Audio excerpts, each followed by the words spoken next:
जय हिंद फ्रेंड्स, आप सभी का स्वागत है फिर से आपके अपने चैनल जैक वाला में। जैसा कि आप सभी को पता है, हम लोग कर क्या रहे हैं, तो बिहार शिक्षक भर्ती, आपको दिख रहा होगा बिहार शिक्षक भर्ती 2023, उसकी हम लोग कर रहे हैं तैयारी। उसमें जनरल स्टडीज़ सामान्य अध्ययन का, तो उस सिलसिले में हम लोग जो है, अगर आप यहाँ पे पहुँचे हैं तो पहले जाकर पहला वीडियो देखें, जहाँ पर कि हम लोग प्रश्न संख्या 1 से लेकर 85 तक के बारे में विश्लेषण किए हैं। और आपको मैं बता दूं, हम लोग 40 प्रश्न जो सामान्य अध्ययन के आने वाले हैं, उस चीज़ को हम लोग कर रहे हैं यहाँ पे डिस्कस, उस चीज़ को कर रहे हैं यहाँ पे हम लोग सॉल्व। अभी भी मेरा नारा वही है कि बस आप लोगों के सहायता से ये व्हाइट बोर्ड जो है वो बदल सकता है। किस में? तो ये बदल सकता है डिजिटल बोर्ड पे, तब क्वेश्चंस आपके बोर्ड पे रहेंगे। अभी फ़िलहाल मैं समय ना लगे इसलिए क्वेश्चन पढ़कर सुना रहा हूँ और उसका उत्तर करेंगे। तो जो हमारा 86 नंबर प्रश्न, जो कि अभी का शुरुआती प्रश्न होगा, 86 नंबर, वो क्या कहता है, मैं क्वेश्चन पढ़ रहा हूँ, आप लोग ध्यान से सुने फिर उसका उत्तर करेंगे। 86 नंबर प्रश्न कहता है, यदि 3 पुरुष और 6 लड़के अपना कार्य 20 दिनों में पूरा कर लेते हैं, उसी कार्य को 6 पुरुष और 8 लड़के मिलकर कितने दिनों में पूरा करेंगे। ये टाइम एंड वर्क, काम और क्षमता का काम, और आप बोल सकते हैं इफ़िशियंसी से जुड़ा हुआ, क्षमता से जुड़ा हुआ क्वेश्चन, सबसे आसान, जो कि कहता है 3 पुरुष, तो आप पुरुष को सीधा लिख दीजिए 3 मैन किसी कार्य को 20 दिनों में, जो कि बराबर है किसके, तो 6 लड़के के, लड़के को हम लोग लिख देते हैं बॉयज़, ये काम को 20 दिनों में जो है ख़त्म कर देते हैं, 20 दिनों के भीतर भीतर। तो आपसे क्वेश्चन पूछ रहा है कि अगर हमारे साथ 6 पुरुष और 8 लड़के काम करेंगे तो इसी कार्य को करने में वो कितने दिन लेंगे। आपसे प्रश्न यही पूछा जा रहा है। तो आइए सीधा देखते हैं। यहाँ पर आपको पता होगा, जब किसी के कार्य को बराबर दिखाया जाए तो हम लोग 3 मैन बराबर है 6 बॉयज़ के, तो हम लोग man is to boys, man अनुपात बॉयज़ का रेशियो, बस इसको रिवर्स करके, तो मैन के जगह पे इसका वाला नंबर 6 और बॉयज़ के जगह पे इसका वाला नंबर 3 को लिख देते हैं। ये इसकी क्षमता को बताएगा, और इसको जब हम लोग काटेंगे तो ये हो जाएगा 2 और ये 1, मतलब मैन का एफिशिएंसी दुगना है लड़के से। अब आपसे क्वेश्चन पूछा है, अगर इसी कार्य को 6 मैन और 8 बॉयज़ 8 लड़के मिलकर करें तो कैसे करेंगे।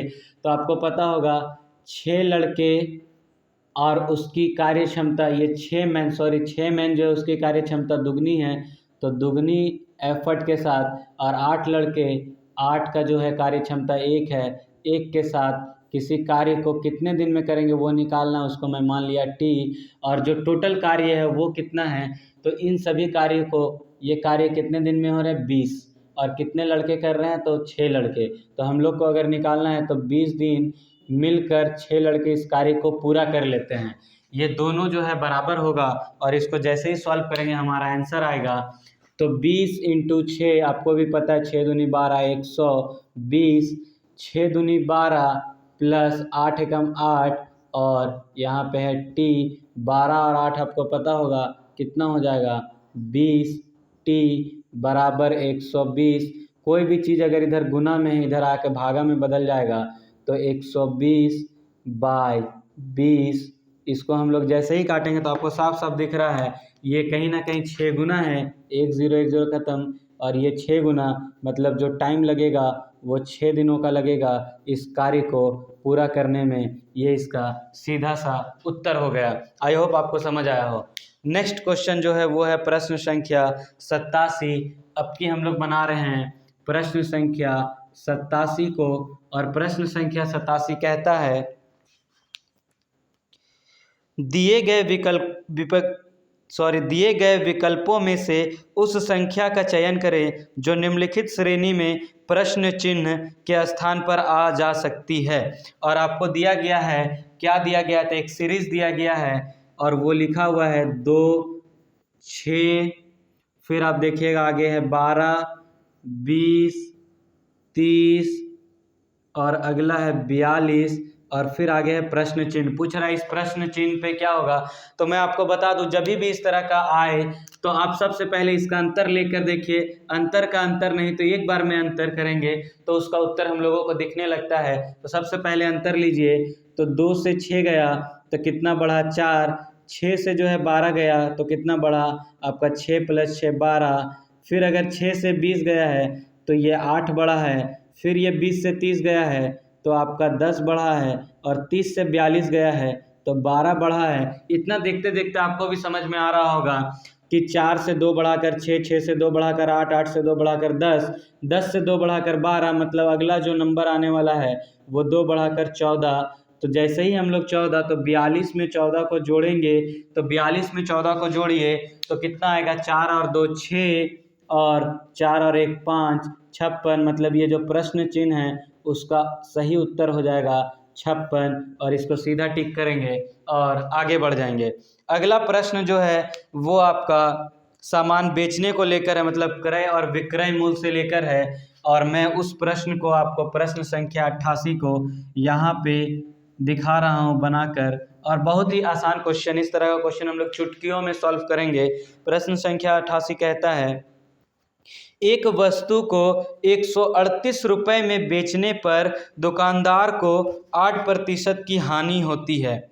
एक वस्तु है, अगर हम लोग किसी वस्तु को खरीदते हैं उसका क्रय मूल्य, तो हम लोग बोलते हैं क्रय मूल्य जो है वो 100%, 100 को मानते हैं। और अगर उसको बेचते हैं, अगर हानि हुआ तो 100 से घटाकर, और अगर लाभ हुआ तो 100 से जोड़कर। तो कह रहा है एक दुकानदार को 138 रुपये में बेचने पर उसको 8% का जो है हानि हो रहा है। अगर हानि हो रहा है मतलब वो 100 में खरीद कर 92 में ही बेचा होगा, और कितना में बेचा है पैसा के अकॉर्डिंग देखें तो 138 रुपये में बेचा है। तो हमारा प्रश्न कहता है, तो 4% लाभ कमाने के लिए वस्तु को कितनी धनराशि में बेचना होगा। अब हम चाहते हैं कि ये जो है हमारा एसपी हो 104, 4% का हमें लाभ होना चाहिए। 100 में खरीदे हैं तो 104 में बेचेंगे, तो कितना रुपया में बेचेंगे 100 बताइए। तो आपको सबसे पहले क्या करना है, 138 जो है कितना रुपया का मान है, तो 138 जो है वो आपका 92 का मान है। और हमसे पूछा है निकाल कर बताइए कि 104 का कितना होगा।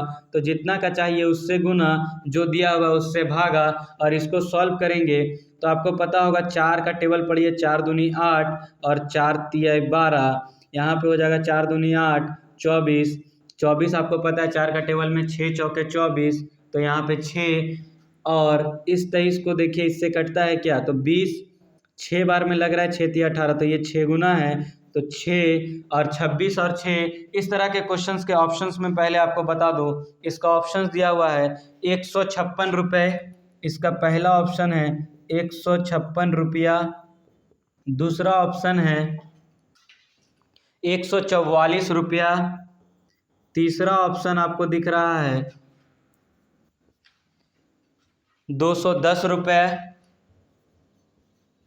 और चौथा जो ऑप्शन है इसका वो है आपका 90 रुपये। तो आप इस सारे ऑप्शंस को देखिए, अगर एग्जाम में इस तरह का ऑप्शन आ गया तो हमको इसको पूरा गुना भी करने की ज़रूरत नहीं है, क्योंकि इस ऑप्शन में देखिए सारे के यूनिट प्लेस अलग अलग हैं। तो आप बस इतना कर दीजिए 6 छक 36, जिस भी ऑप्शंस के लास्ट में 6 होगा उसको टिक, ये ऑप्शन में है, ये टिक कर कर हम लोग आगे बढ़ जाएंगे। और लेकिन किसी को पूरा मल्टीप्लाई, क्योंकि ये छोटा नंबर है तो पूरा गुना कर सकते हैं। तो आपको ही पता है 26 छक 156, तो इसका 156 नहीं, तो अगर सब अलग हो तो सीधा यूनिट डिजिट लीजिए और मार दीजिए, इकाई अंक से हम लोगों का काम हो जाएगा। अगला प्रश्न जो है वो है प्रश्न संख्या 89।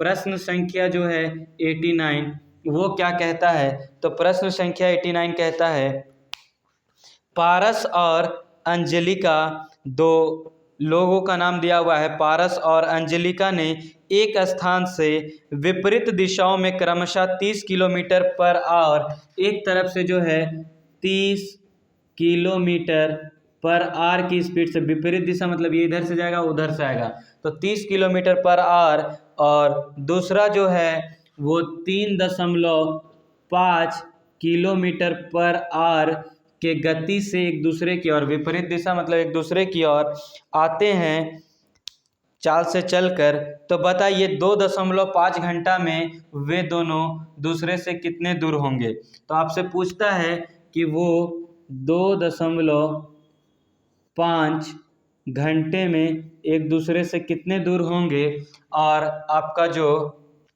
दिया हुआ है उत्तर, ये आपका जो ऑप्शंस दिया हुआ है, पहला मैं ऑप्शंस लिख दूं, 67.25 किलोमीटर। ऑप्शन दूसरा जो लिखा हुआ है वो है आपका 8.75 किलोमीटर। तीसरा ऑप्शन आपका दिया हुआ है, सारा किलोमीटर में है, तीसरा है 75 किलोमीटर। और चौथा ऑप्शन जो है वो है आपका 83.75 किलोमीटर। तो आपको प्रश्न समझ में आया होगा। दो लोगों का नाम दिया हुआ है, दोनों एक दूसरे से विपरीत दिशा में चलते हैं, और कहता है हमारा प्रश्न कि वो जो है कितने देर में, वो दोनों जो है कितने देर में, तो देर हम लोग को दिया हुआ है 2.5 घंटे। 2.5 घंटे में कितना दूरी या कितना आसपास रहेंगे।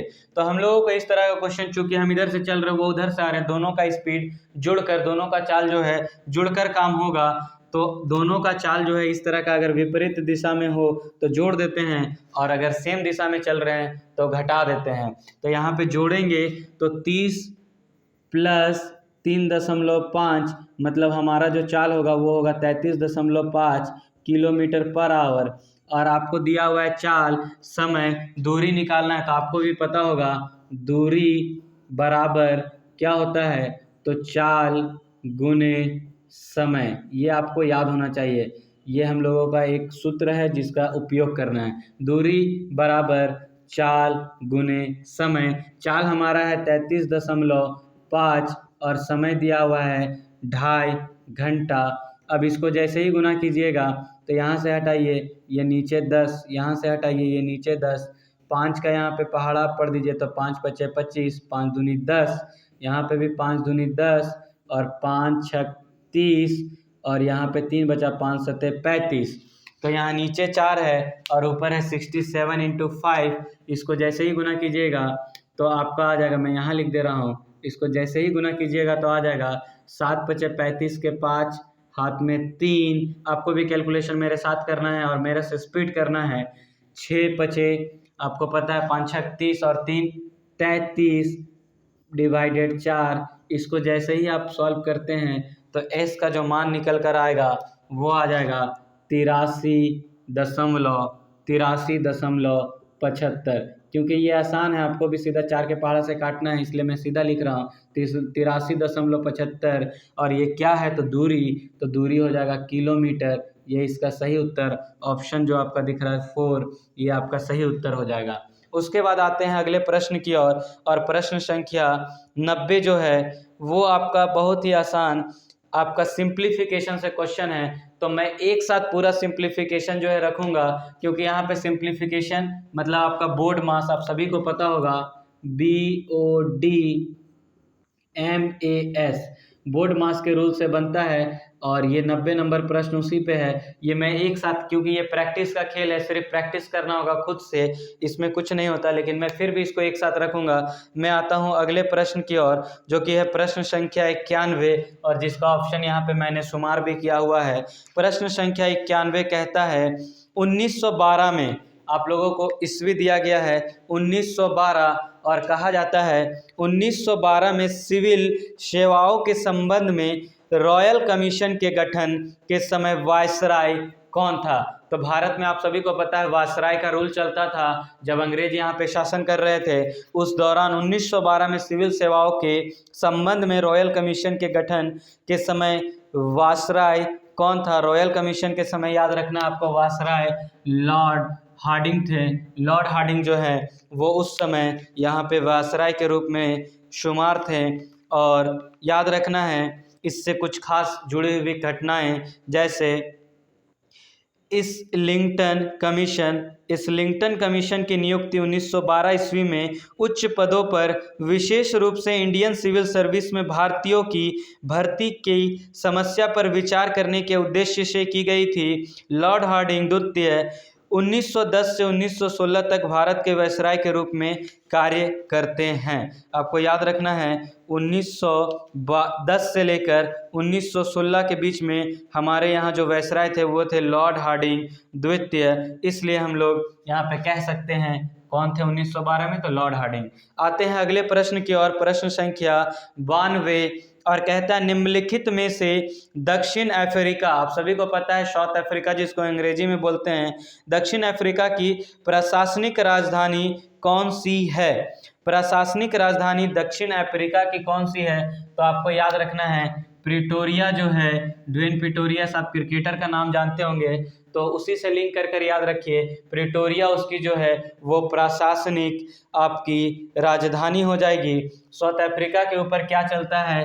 वहाँ पे रुपया, मतलब हम लोग बोल सकते हैं करेंसी क्या चलता है, तो याद रखना है रैंड, और आप सभी को पता होगा तो आपको भी बताना है उसको क्या बोलते हैं। उसके बाद आते हैं तो इसी का एक शहर है डरबन, जो कि बहुत ही फेमस है। याद रखना है सबसे बड़े खानों की बात करी जाए तो ये साउथ अफ्रीका में ही पाया जाता है। अब मैं थोड़ा सा प्रिटोरिया के बारे में बता दूं तो ये आपका दक्षिण अफ्रीका के 3 राजधानियां हैं, जिसमें कार्यकारी प्रिटोरिया, न्यायिक अगर बोला जाए तो ब्लोमफोस्टेन, और अगर विधायी क्या बोली जाए, विधायी अगर उनकी जो राजधानी है तो वो है केप टाउन। इनकी 3, इसलिए आप लोग जब भी पढ़ते होंगे तो केप टाउन का नाम सुनते होंगे, साउथ अफ्रीका का कैपिटल राजधानी केप टाउन, और वहाँ पे चलता है रैंड। लेकिन याद रखना है आपका प्रशासनिक की बात करी जाएगी तो प्रिटोरिया। उसके साथ साथ दक्षिण अफ्रीका की प्रशासनिक राजधानी जैसा कि आपको क्लियर हुआ प्रिटोरिया है। इसी साथ दक्षिण अफ्रीका के रंग भेद, वहाँ पे रंग भेद के लिए कहा जाता है, रंग भेद राजधानी प्रिटोरिया थी, जो गौतिंग के उत्तरी प्रांत में स्थित है। किसके? तो गौतिंग के उत्तरी प्रांत में स्थित है। आते हैं अगले प्रश्न की ओर, और अगला प्रश्न है प्रश्न संख्या 94, कहता है निम्नलिखित प्रश्न संख्या 94, असम और अरुणाचल प्रदेश, आप सभी को पता है असम, जिसके सीएम कौन है? तो असम के सीएम का नाम है हेमंता विश्व शर्मा। और अरुणाचल प्रदेश के तमंग सिंह, कुछ प्रेम सिंह तमंग करके है, आपको पूरा नाम कमेंट करना है, को जोड़ने, मतलब असम और अरुणाचल प्रदेश को जोड़ने वाला भारत का सबसे लंबा सड़क सह रेल पुल क्या कहलाता है? सड़क और रेल पुल दोनों है, वो क्या कहलाता है? तो आपको याद रखना है इसे हम लोग कहते हैं, इसे हम लोग कहेंगे वोगीविल ब्रिज। क्या कहेंगे?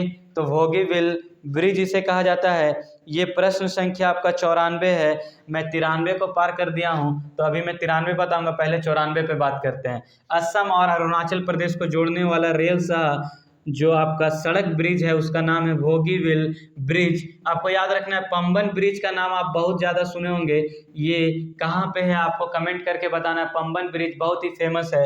हावड़ा ब्रिज आप सभी को पता है, ये कोलकाता में है, कोलकाता में ये हावड़ा ब्रिज पड़ता है। और गोदावरी ब्रिज, गोदावरी नदी के किनारे कौन सा शहर बसा हुआ है ये आपको बताना है, गोदावरी नदी के किनारे कौन सा शहर बसा हुआ है।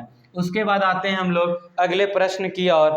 अगला प्रश्न है प्रश्न संख्या 93, में थोड़ा सा पीछे आ रहा हूँ। प्लास्टिक में निम्नलिखित में से किसका उपयोग किया जाता है? आप सभी को पता है ये रसायन विज्ञान से जुड़ा हुआ प्रश्न। प्लास्टिक में कौन सा आपका जो है मोनोमर जिसको हम लोग बोलते हैं, जिसको जोड़ जोड़कर प्लास्टिक पॉलीमर बनाया जाता है, तो उसमें होता है, आपको याद रखना है एथिलीन जो है इसका फार्मूला भी आपको याद रखना है C2H2 इसका फार्मूला है। इसी को जोड़ जोड़कर हम लोग प्लास्टिक का निर्माण करते हैं। एमोनिया जो है ये आपका गैस के रूप में पाया जाता है और इसका फार्मूला खासा इंपॉर्टेंट है, पूछ सकता है। NH3 जो है फार्मूला हो जाता है एमोनिया का। क्रिप्टॉन जो है इसके बारे में भी पूछा जा सकता है। क्रिप्टॉन का सिंबल है Kr और ये आता है 36 नंबर पे। क्रिप्टॉन जो है 36 नंबर पे, ये हमारा इनर्ट गैस है। अक्रियाशील गैसों में इसको रखा गया है। याद रखना है आपको, helium, neon, organ, krypton, xenon, radon.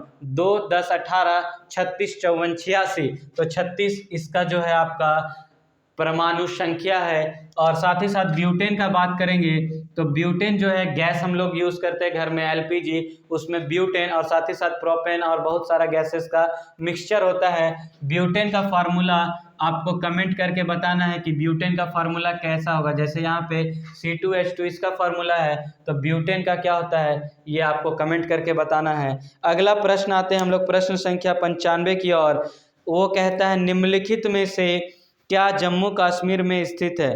तो यहाँ पे सारे उद्यान के नाम दिए हुए हैं, उद्यान और अभ्यारण्य। अच्छा, यहाँ पे मैंने उस ऑप्शन को नहीं शुमार किया है, मैं बता दूं इसको खुद से ही। बोला जा रहा है ऑप्शन में दाचिगम राष्ट्रीय उद्यान, पखाल वन्यजीव अभ्यारण्य, बलफक्रम राष्ट्रीय उद्यान, जल्दापाड़ा राष्ट्रीय उद्यान। बोलता है इनमें से कौन सा जो है जम्मू कश्मीर में पाया जाएगा। तो आपको याद रखना है दाचिगम, किश्तवाड़, दो जो है ये जम्मू कश्मीर के प्रमुख उद्यान हैं, दाचिगम, किश्तवाड़। तो यहाँ पे ऑप्शन में दाचिगम राष्ट्रीय उद्यान ये जम्मू कश्मीर हो जाएगा। पखाल, कवाल, पखाल, मंजीरा, कवाल, पखाल, मंजीरा, ये तीनों एक ही स्टेट में है, एक ही राज्य में पड़ते हैं। आपको कमेंट करके बताना ये कहाँ पे होंगे। फिर है बलफक्रम, तो आपको पता होगा नौक्रम, नौरक्रम और बलफक्रम, ये भी दोनों एक ही स्टेट में। आपको कमेंट करके बताना है कहाँ पर। और अगला है जल्दापाड़ा। जल्दापाड़ा जो है ये सुंदरबन और जल्दापाड़ा एक ही स्टेट में है। मैं इसका बता दूं, लेकिन दो आपको कमेंट करके जरूर बताना है। ये आपका कोलकाता में है। तो अपना सही ऑप्शन जो है ऑप्शन नंबर ए दाचिगम राष्ट्रीय उद्यान हो जाएगा। आई होप आपको समझ आ रहा हो। इसी तरह का लगातार हम लोग 15 सेट खत्म करेंगे इस बुक के। बने रहे हमारे साथ, मिलेंगे नेक्स्ट वीडियो में, तब तक के लिए जय हिंद।